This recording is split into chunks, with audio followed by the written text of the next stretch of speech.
difficile. Nzambe naza na posa nayeba ata pasi ya kobota ndeko nanga soki nazolendisa femme stérile moko na pokwa lelo parce que komelaka nga nga mpe babenganga mpe Sarah. Nazolendisa mutu moko na pokwa lelo, notre Dieu est capable ya kopesa olenda lenda penza lenda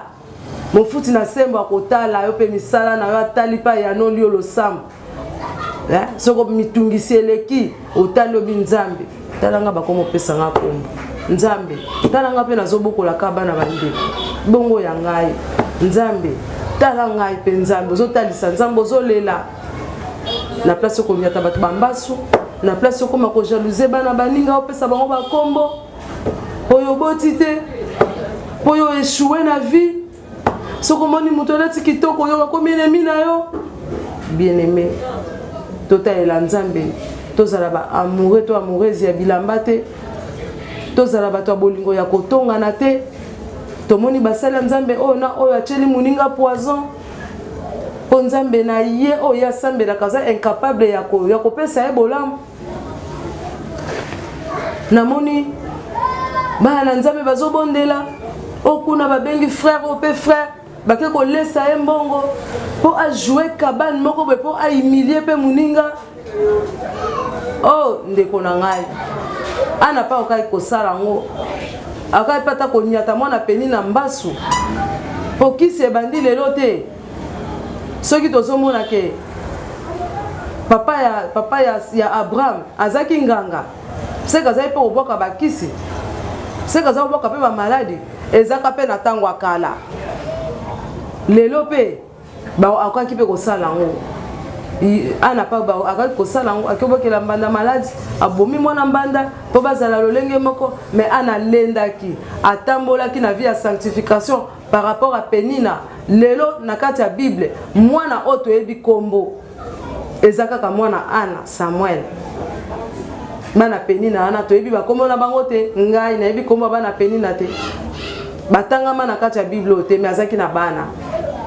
Bien-aimés frères et sœurs en Christ, Nzambe na biso tambo na vie ya sanctification akolongola o sonio balatsa on elongi nao akolongola ngana na vie ya humiliation. Bien-aimé to lenda to simba to za toucha touté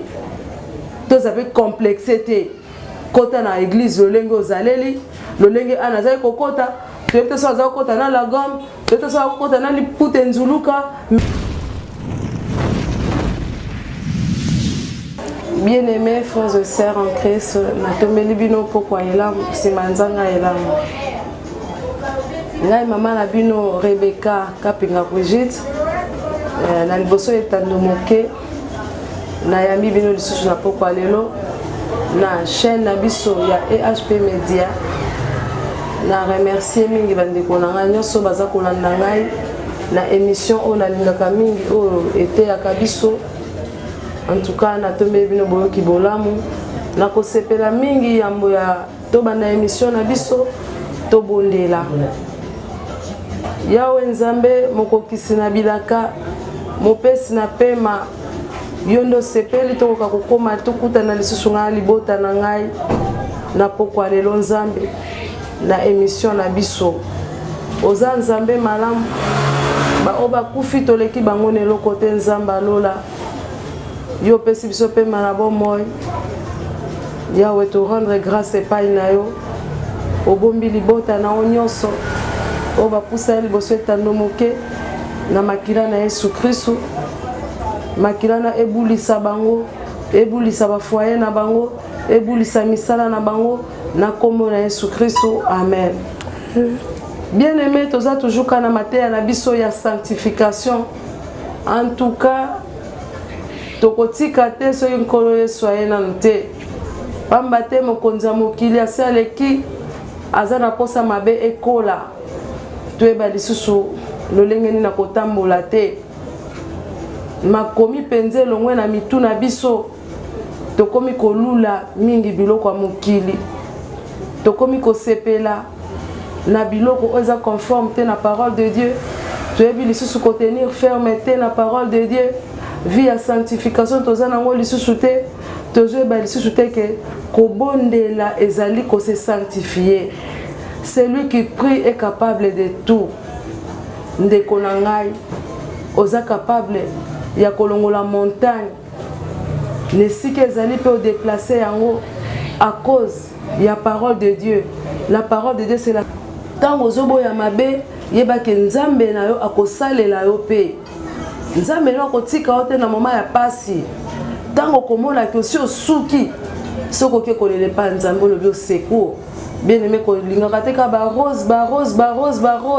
tango zomona ba rose liboso na yo okoyeba pe soko pusa liboso na nzambe te tango zo vivre ba rose kumisa nzambe ceux qui pe zangi zala kaka na présence na ye lenda ndeko na nga lenda on a zo eza vrai koke koluka mwana na ndako nganga te yo mutu mabote kangama nzambe na biso aza juste apesaka mabota nzambe wana za nzamba masesete apesaka Sara mabota na âge avancé ndeko yo komoloba est-ce que nga naza Sara olembi pona nini ndeko na nga ilenda est-ce que nga naza Sara nga âge nga so na kokisika 30 ans na simi mbongo te na simba kisi te ngai pe na âge no na cause na âge na yo za pauvre nga pe na koma pauvre e ko simba te nga pe na ko simba. Bien-aimés frères et sœurs, qui cite na siplio lisu na poko lelo qui cite ke mutu esala yo zala oko simba kisi lelo lobi obeli liboma oko simba kisi lelo yokati bilamba olataki ba veste ya cher bilamba cher ya kitoko ba super ba bijoux lobi bakoma mona o na liboma na balabala otiki nzoto libanda bien-aimé za pasi elo kote kabola na bolingo nzambe nzambe na biso za mofuti ya bayeba lukaka ye ndeko na ngai nzamba futaka namona mama moko azaka koluka kolela libala mama na tango akomi na 58 ans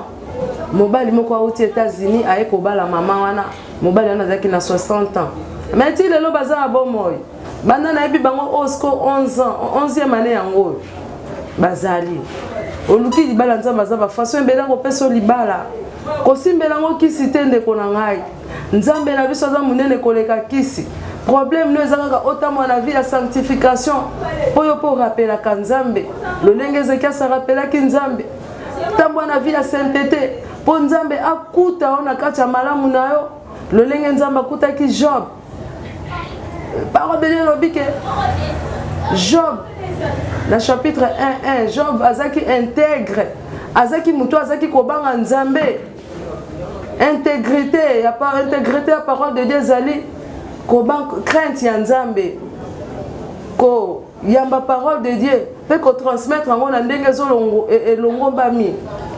oyambi parole de Dieu olati comme marque na yo comme caché na yo ti batu bazomona yo bazomona o penza bonzambe na kati na yo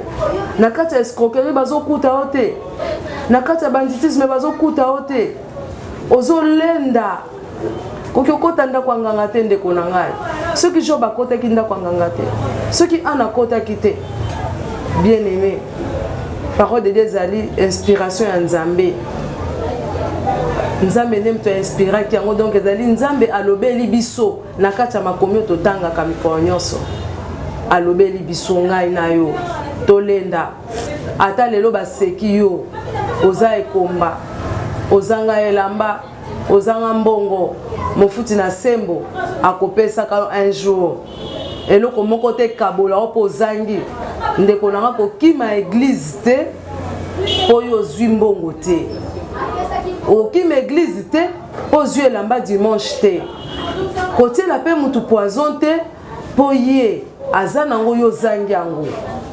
kozala jaloux na mutu te kobokela pe mutu mbasu te po ye abota po yo boti te oyo aza na misolo alingi akoma pene na yo donc il faut kanga ye monoko il faut boma ye il faut bwakele mbasu jalousie komi lolenge na lolenge ndeko na ngai ndeko na nga banga nzambe tambola na vie ya sanctification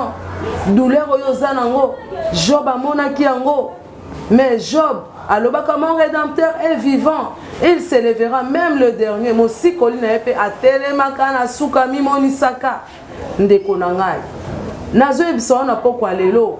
histoire vraie. Nzamba pesa kabana na bikomba. Nzamba pesa kamabana na bayebaza na ngoposa. Problème no ezaka kake. Yota lisape nzambe lolengo zota mwana boyenge bele. Osaela nzambe oyika mpiko na kati ya tem. Lolenge ana pa ikaka mpiko. Ndeko liloba nzambe ezoyebisa biso ke an bazaki bambanda. Bazalaki bambanda ye na Penina. Mais chaque fois an azaki toujours na présence ya nzambe. Azalaki toujours na présence ya nzambe. Ndeko na ngai toke na livre ya 1 Samuel 1:12. 1 Samuel chapitre 1, je lis au nom du Seigneur. Amen. Il y avait un homme de Ramathaïm, Tophim, de la montagne d'Ephraïm, nommé Elkana, fils de Jéroam, fils de Liou, fils de Tohu, fils de Tub, Ephrasien. Il avait 2 femmes, dont l'une s'appelait Anne et l'autre Pénina. Pénina avait des enfants, mais Anne n'en avait point. Chaque année, cet homme montait de sa ville à Silo pour se prosterner devant l'Éternel des armées et pour lui offrir des sacrifices. Là se trouvaient les 2 fils d'Élie, Ophni et Phiné, sacrificateurs de l'Éternel. Le jour où Elkana offrait son sacrifice, il donnait des portions à Pénina, sa femme, et tous les fils de toutes les filles qu'elle avait d'elle. Mais il donnait à Anne une portion double, car il aimait Anne, que l'Éternel avait rendue stérile. Ça arriva à lui prodiguer les mortifications pour la porter à s'irriter de ce que l'Éternel avait rendu stérile. Et toutes les années, il en était ainsi. Chaque fois qu'Anne montait à la maison de l'Éternel, Pénina la mortifiait de la même manière. Alors, elle pleurait et ne mangeait point. Elkana, son mari, après que l'on eut mangé et bu à Silo, les sacrificateurs Élie étaient assis sur un siège près de l'un des poteaux du temple de l'Éternel. Et l'amertume dans l'âme, elle priait l'Éternel et versa de pleurs. Elle fit un vœu en disant: l'Éternel des armées, si tu daignes, regarde l'affliction de ta servante. Tu te souviens de moi et n'oublie point ta servante. Et si tu donnes à ta servante un enfant mâle, je le consacrerai à l'Éternel pour tout le jour de sa vie. Et les rasoirs ne passera point sur sa tête. Ndeko na ngai wana toti kotanga bongo lisolo ya ndeko na biso Ana. Ana zalaki bongo na libala bombanda. Ana zaki mwasi oyo azaki kobota te. Mobali na ye kombo nezaki Elkana. Pe mbanda ne kombo na ye zalaki Penina. Ndeko na ngai makomi ezoyebisa biso mobali na alingaki ko consoler motema Ana. Donc alingaki Ana alongola na motema na ye ke ya zanga bana. Donc alingaki lisusu makasi. Azali ko kopesela ye bongo ba double pension zo pesa soki ko tumba mbeka akotumba ya Ana mbala mibale ezoleka ya mbanda na ye pe atumbi ya mbanda na atumbi pe pona bana na ye. Nyoso wana Ana ezaki bosenga motema na ye te. Bosenga motema Ana ezaki pe ye pe azwa mwana na ye. Bien aimé soki to mikoti na kati ya makomi to koti penza siko lokola to zalaka ne leko wana ngai na yo molandi na ngai balandi nango bazolanda ngai na pokwa lelo to koti siko lokola na kati ya Bible to zalaki siko ne leko wana Penina azali kotuka motema Ana ndenge nini mbamsusu akotinda boye Ana osala Penina osala manifestation moko boye ezozokisa motema Ana mbamsusu pa koloba na bana ngana za na posa kotinda oyo zokende kuna yo za respecter mama no azotinda oyo mama na oseke ngolo mambanda na bota te aza mwana na ete no Ana pazaki na posa mukolo mususu babenga epe mama na jebsa yo mutu moko so se décourager te mosiko lino aza na bon moyo akotele mapona o mukolo mutu asuka mais otambolaka na vie ya sainteté. Ana kende kolukanda kwa nganga te. Ana kende koluka solution te ke lokola ezo tuka ngai na il faut na bomae, il faut na tiela ye poison. Il faut na boire kele mbasu. Surtout likambo mbasu. Bana nzambe tozo mona à cause ya mobali. Obi ya botinga na botite oba nyati mwana liboso mbasu. Onyati amibale mbasu. Onyati mbandano mbasu. Bien aimé, solution za kepa na nzambe. Solution za pa mbasu wana zo ke olukate. Tambola na kobanga nzambe, tambola na vie ya sainteté. Mwana mwasi oyo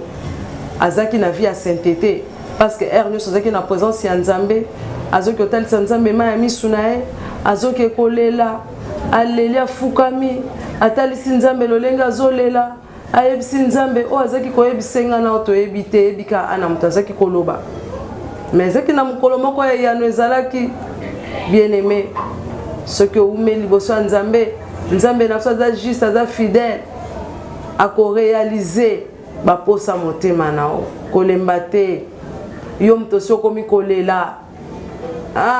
mobalo bandala kaka nga libala akena e poto mibala poto bazaka boye mobali yo bandala kaka nga libala lelo akomi na mbongo mwasi ya malere ezalaki ndengai te bien aimé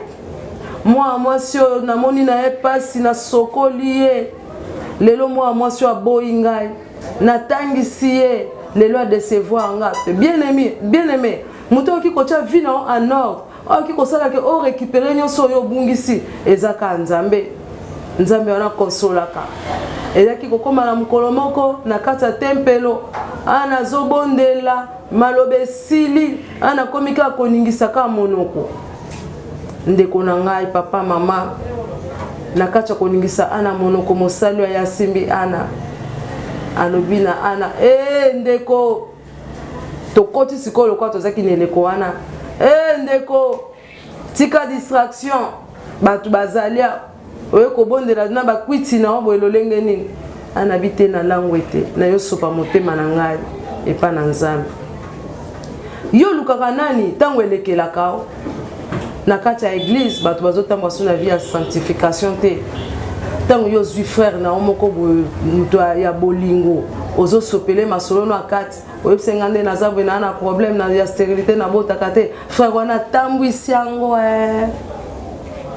bapesi okombo ngande nazaboye naza na problème ya voyage batambwisi yango bapesi yango kombo ndeko na ngai problème notalela ngo nzambe buka mabolongo tambola na vie ya sanctification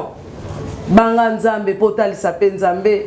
lolenge anakenda kosopa motema na ye lolenge Ezekias akenda koyebisa nzambe kaniselanga